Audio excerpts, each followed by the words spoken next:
एक मैंने प्रोग्राम बनाया जिसमें एक स्विच इनपुट देगा, 5 सेकंड का ऑन डिले और फिर एक आउटपुट हाई होगी।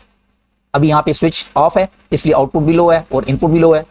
नेक्स्ट स्विच को मैंने ऑन किया, मेरी इनपुट हाई हो गई लेकिन आउटपुट हाई नहीं हुई क्योंकि 5 सेकंड का डिले है। अब 1 सेकंड, 3 सेकंड, जैसे ही 5 सेकंड कंप्लीट होंगे मेरी आउटपुट भी हाई हो जाएगी। और नेक्स्ट अगर मैं स्विच को ऑफ करूंगा तो इनपुट भी लो और आउटपुट भी लो।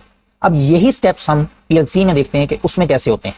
उसके लिए एक पीएलसी लेंगे सिंपल, उसी पे भी एक स्विच लगा दिया। स्विच अभी ऑफ है इसलिए इनपुट लो है और आउटपुट भी लो है।